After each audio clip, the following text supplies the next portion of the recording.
Hello everyone. So today I'm sharing my interview experience of Persistence Systems. So if you are trying for Persistence Systems or any of your friend is trying for Persistence Systems, you can refer it. So there were four rounds: round one, round two, round three, and HR round. Uh, Round one was online round, which was held on a platform called MCAT. तो बहुत लोगों ने MCAT के बारे में सुना होगा. जिन्होंने नहीं सुना, you can simply search on Google. You'll find the information. So in MCAT, there were four rounds: uh, quantitative, logical, English, and automata. Persistence systems come with three different packages. So अगर आप तीनों चारों round में बहुत अच्छा perform करते हो तो you'll be selected for the higher packages, and if you perform normal you'll be selected for the base package. So round one में ये चार राउंड थे, और क्वांटोलॉजिकल में वही बेसिक क्वेश्चंस आते हैं आपके, जैसे परसेंटेज हो गया, प्रॉफिट लॉस हो गया, प्रोबेबिलिटी हो गया, लॉजिकल में ब्लड रिलेशंस हो गया, सेटिंग अरेंजमेंट्स हो गया, वही सब क्वेश्चंस आते हैं। आप ऑनलाइन सर्च करोगे तो आपको बहुत सारे सिंपल क्वेश्चंस मिल जाएँगे। इंग्लिश में आपके वो ग्रामर एरर चेक करने वाले क्वेश्चंस आते हैं, फिल अप्स, मतलब कि कौन-सा से मतलब सूट कर रहा है, कौन-सा ऑप्शन सूट कर रहा है सेंटेंस में, और पैराग्राफ्स में से आपको आंसर्स ढूँढने होते हैं, तो वो सब आता है। तो वो बहुत बेसिक आता है, तो आप अगर आप थोड़ा-सा भी आप मतलब उन चीज़ों के बारे में अवेयर हो तो आप कर लोगे। फिर आता है हमारा कोडिंग राउंड, जो ऑटोमेटा राउंड, टेस्ट राउंड।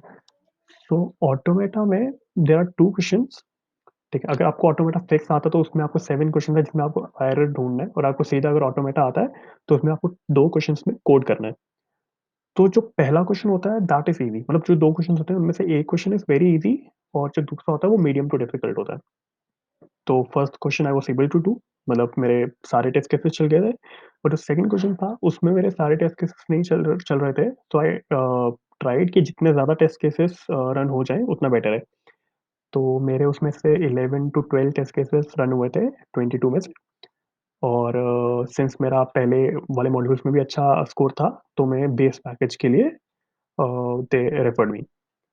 सो अगर मेरा सब में बहुत अच्छा होता तो शायद हायर पैकेजेस के लिए रेफर करते, but since the score was average तो बेस पैकेज के लिए दे रेफर्ड मी। फिर आता है हमारा round two, that is technical interview. अब टेक्निकल इंटरव्यू मेरे दो हुए थे, round two and round three. So जो टेक्निकल इंटरव्यू हमारा ये था, टेक्निकल इंटरव्यू वन, तो ये ज़्यादा मुश्किल नहीं था।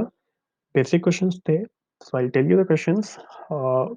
बेसिक स्टार्ट करते हैं हमारे जो सब्जेक्ट वाइज क्वेश्चंस होते हैं उससे, और फिर आई विल टेल यू कि कोडिंग में उन्होंने क्या क्वेश्चन पूछा।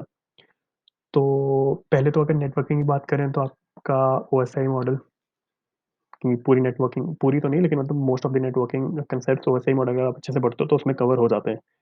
और उसके बाद H T T P protocol के बारे में पूछा।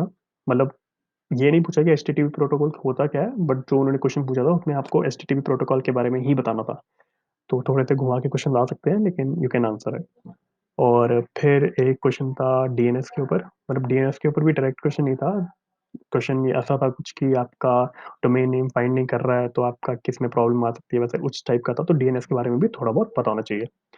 फिर आते हैं हमारे डेटाबेसेस। तो डेटाबेसेस में दो टॉपिक बहुत इंपॉर्टेंट है आपका, एक हो गया जॉइंट्स, और फिर आता है आपका नॉर्मलाइजेशन। तो नॉर्मलाइजेशन और जॉइंट्स के बारे में तो आपको पता होना ही चाहिए।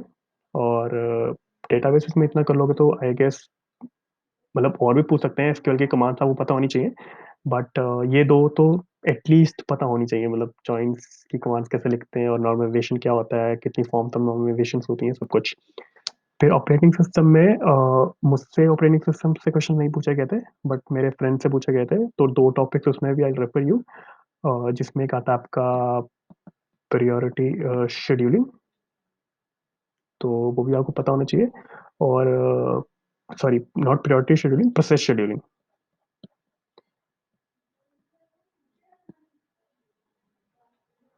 एक process scheduling and second is deadlocks. तो अगर आप डेडलॉक्स और प्रोसेस शेड्यूलिंग ये दोनों चीज़ें भी पढ़ लोगे तो मोस्ट ऑफ द टाइम्स इसी में से क्वेश्चन पूछे जाते हैं। तो ये दो चीज़ें तो आपको पता होनी चाहिए। फिर अब आते हैं कोडिंग राउंड के ऊपर। तो coding round in the sense कि उसी इंटरव्यू में जो कोडिंग क्वेश्चन मेरे से पूछा गया था।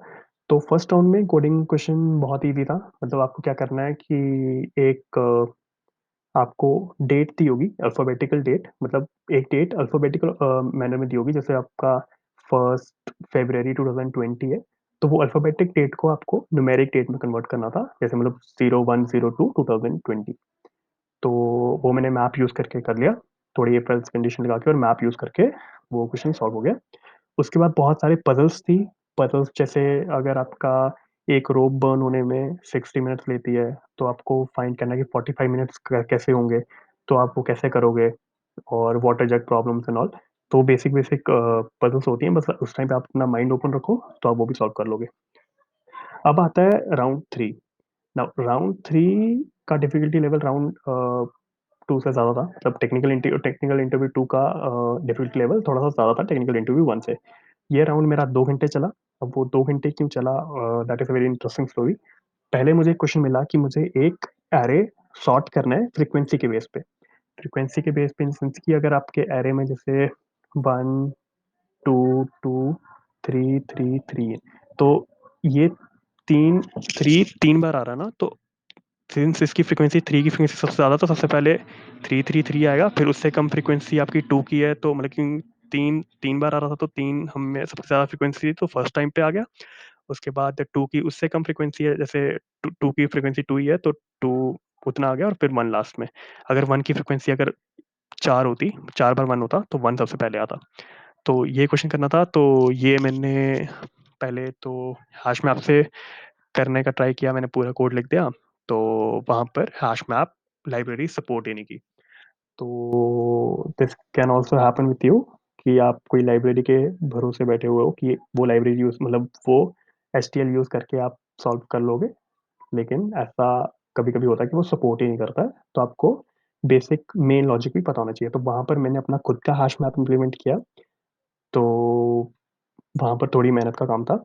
और उसके बाद और दूसरी चीज़, आई थॉट कि जब मैंने हैश मैप पे क्वेश्चन लिख दिया था पूरा, तो आई थॉट कि he will say the interviewer will say कि ठीक है, आप radio logic, now you can we can move on. But ऐसा नहीं हुआ। उसने बोला कि आप वापस कोड लिखो, तो मुझे फिर से वो कोड लिखना पड़ा और फिर मैंने वो इम्प्लीमेंट किया। फिर जो दूसरा question he gave me, it was very, very easy. आपको एक पासवर्ड दिया होगा, जैसे कुछ भी पासवर्ड, जैसे 3120 है। तो आपको इसका अनलॉक पासवर्ड बताना है, और अनलॉक पासवर्ड आपका इस नंबर की लोएस्ट परमुटेशन है। अब lowest permutation in the sense कि इसकी लोएस्ट परमुटेशन है 1023। अब इसकी लोएस्ट परमुटेशन 0123 नहीं है, क्योंकि फिर ये 3 डिजिट नंबर बन जाएगा। तो 4 डिजिट रहने के लिए आपको 0 चेक करना पड़ेगा, 0 स्टार्टिंग में ना आए। तो आप सिंपली इसको सॉर्ट कर सकते हो और 0 की करेक्ट लोकेशन फाइंड कर दो, क्योंकि सॉर्ट करने पे ये आ जाएगा। और आप जो भी फर्स्ट नॉन ज़ीरो नंबर आता है उससे रिप्लेस कर दो, तो आपको लोएस्ट परमुटेशन मिल जाएगी। तो दिस वाज़ द क्वेश्चन। जब ये 2 क्वेश्चन्स में ही मुझे काफ़ी टाइम लग गया था, क्योंकि मैंने पहला क्वेश्चन 2 बार किया था। तो जब ये खत्म हुआ, उसके बाद उन्होंने मुझसे ओप्स के कॉन्सेप्ट्स पूछे। ओप्स में आपके मतलब बेसिक कॉन्सेप्ट तो आपको पता नहीं चाहिए। एब्स्ट्रैक्शन हो गया, इनहेरिटेंस हो गया और एनकैप्सुलेशन हो गया, ये सब आपको पता होना चाहिए। और उसके बाद कीवर्ड्स होते हैं, जो वर्चुअल कीवर्ड क्या होता है और एक्सेस मॉडिफायर्स क्या होते हैं, ये सब के बारे में आपको नॉलेज होनी चाहिए, वो सब मुझसे पूछे। अब मेरा सेकंड राउंड भी क्लियर हो गया और उसके बाद था एचआर राउंड। अब HR round was very easy. मतलब वो कुछ ऐसा नहीं था कि मेरी स्किल्स जज नहीं कर रहे थे वो। उनको सिर्फ़ ये देखना था कि I am confident and I can speak well. तो वहाँ पर मैंने आई परफ़ॉर्म्ड एंड बेसिक से क्वेश्चंस थे, इंट्रोडक्शन एंड ऑल, प्रोजेक्ट्स के बारे में पूछा। एंड उसके बाद he told me that I am selected. So HR के बारे में, मतलब एचआर राउंड के बारे में ज़्यादा टेंशन लेने की ज़रूरत नहीं है। अगर आप रियल हो और आप थोड़ा बहुत बोल सकते हो, तो एचआर राउंड क्लियर हो जाएगा। बस फेक नहीं बनना होता, वो मतलब ओवर स्मार्ट नहीं बनना है वहाँ पर। और बाकी तो इट वाज़ ईज़ी। मेन आपके ये पहले 3 राउंड है, तो अगर आप पहले 3 राउंड क्लियर कर लेते हो, तो most probably you'll be selected. So all the best for your interviews and hope to see you on Persistence System campus. Bye and take care.